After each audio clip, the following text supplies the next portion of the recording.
I'm gonna show you how to make homemade butter. It is so simple and so easy. You literally need one ingredient. Hello and welcome to the Stelzner Family Farm. We're Ryan and Corey, and last year we swapped Southern California city life for 40 acres of rolling hills in Middle Tennessee. Neither of us came into this with much experience. I was a professional violinist who could barely cook, and Ryan was an engineer who never went outside. But we had a dream of feeding our family from the land and creating a legacy for our children. We're sharing it all here, the good, the messy, and the lessons that come with figuring this all out as we go. Hopefully it gives you some encouragement, maybe a few ideas you can use, and if nothing else, at least a little laugh, whether you're dreaming of a homestead of your own or just curious about this way of life.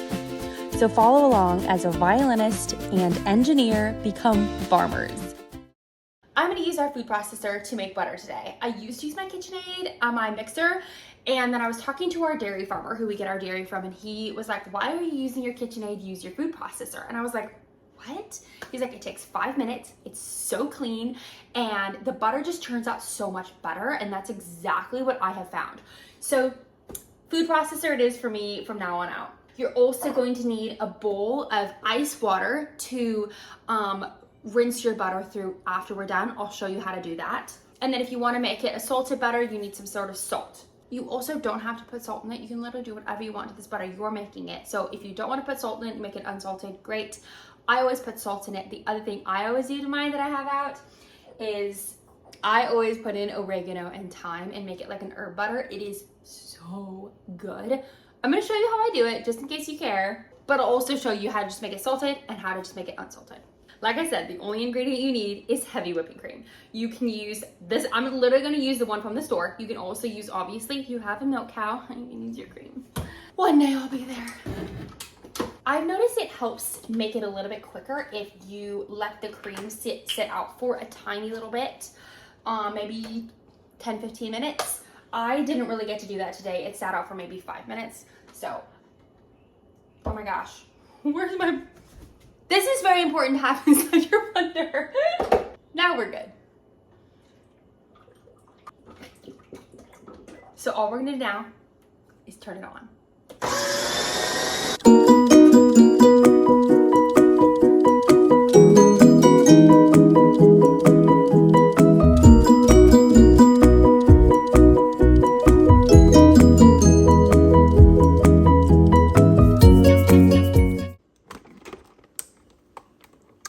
Look at that gorgeous butter. Oh, so yummy. I timed it because I was curious. That took exactly 5 minutes. It's mind-blowing to me because I was making my butter in my KitchenAid for so long, and it took so long. It took forever, and it was just never turned out properly. Like, it didn't clump the way this does. So the next thing we're gonna do is we have to put it into an ice bath, and we're gonna start kneading out all the extra buttermilk that's in there. That's what you have there, is you have the watery part is the buttermilk, and then the butter is what is actually your butter, right? Did that make sense? I'm also going to get my parchment paper ready. Trust me, as you're kneading it, your hands are so greasy that it helps just to have the parchment paper ready.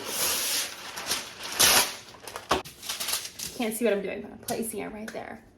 I have my ice prepped like this in little bags so that I have enough ice. You can also, you just want cold water. I've noticed that my water doesn't get cold enough for this to actually work properly. The way like your butter won't stay solidified. If your water's not cold enough, it'll start to be a little bit runny, which is totally fine. I've done it that way too, but I just find doing it this way in the ice water, it makes it so much easier. So that's what we're gonna do. So we're gonna take the butter from here, squeeze it out a little bit, so we get all that buttermilk that's in the butter here out. And then we're gonna put it here into our ice water. And if you notice, the water is gonna get cloudy very fast with all that buttermilk that's coming out of it. I'm gonna take out this blade in a second so I don't get impaled.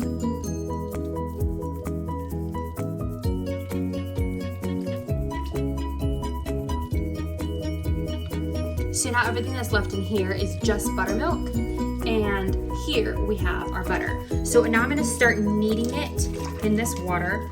It's okay if some of the ice gets into it. And if you notice, it's getting cloudy very quickly. That's because there's a lot of buttermilk in there. It's all coming out.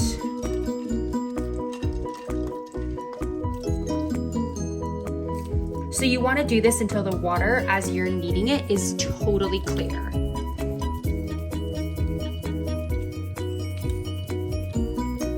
Okay, I'm gonna move this out of the way, and so this can become center stage. What I'm gonna do now is I'm gonna empty this water, keep the ice, because I don't have there very much ice, and then we're gonna clear it up.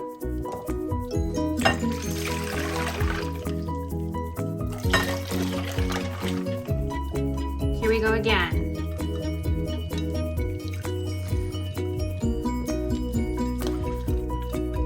Just kneading the butter until the water is clear.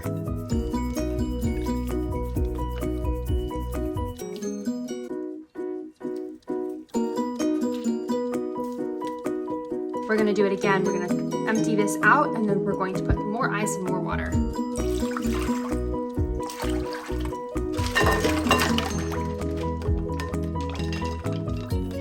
So there's your butter. Now you could leave the butter like this and it would be amazing unsalted butter, perfect to cook with. For me personally, my favorite thing to do with this butter that I make is to make it into an herb butter. And if you make it into an herb butter, it is so good on toast. We make it with our eggs. Literally all you have to do when you do it with the eggs is you just put it into the pan to coat the bottom of it and then cook your eggs. And you don't have to put salt or any spices or herbs or anything on it, and it's amazing. It makes making eggs so simple. But that's my personal favorite way to do it. So that's what I'm gonna do right now. But like I said, you could just leave it exactly as it is. The other thing I'm going to do is I am going to add salt.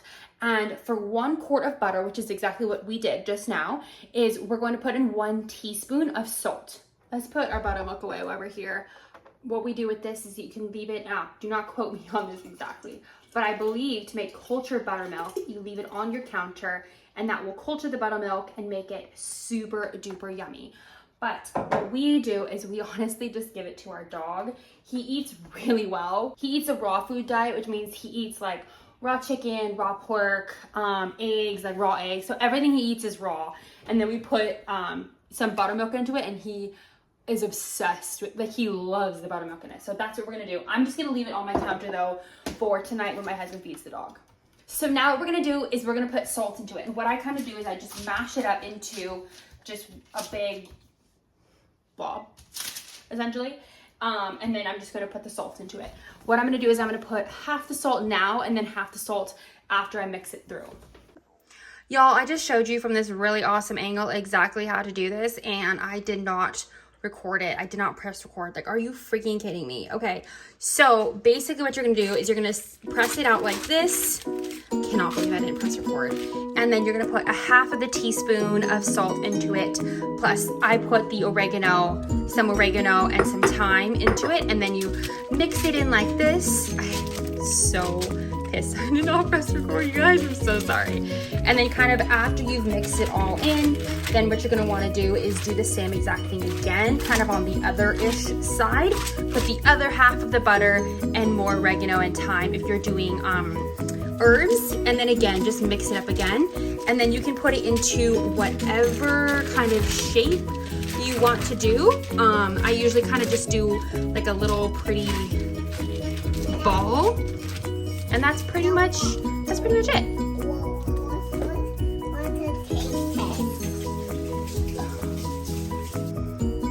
Yummy. I just made these sourdough brioche buns. We did them for hamburgers. They're so good. But I'm just going to use these to do a taste test. Does that sound good? I want to take first bite. You can have a bite. I go slightly heavy-handed with the salt because we're not using it for cooking or anything like that. Obviously, because there's herbs in it. I'm literally only using it for our eggs and toast and stuff like that. So it's super duper yummy when you use it for that, and then having the extra salt in there. Mama. Do you like it, buddy? Yes. Well, that's how you make homemade butter. Like I said, it's so insanely easy. This whole thing took me like 30 minutes while my baby is sleeping. Make it in your food processor. The best way to do it. Highly recommend. And that's how you make butter. All right, let me know if you try it and what kind of butter you do. Oh, another kind that I made is cinnamon sugar butter, which we also love. It's very yummy. Bye.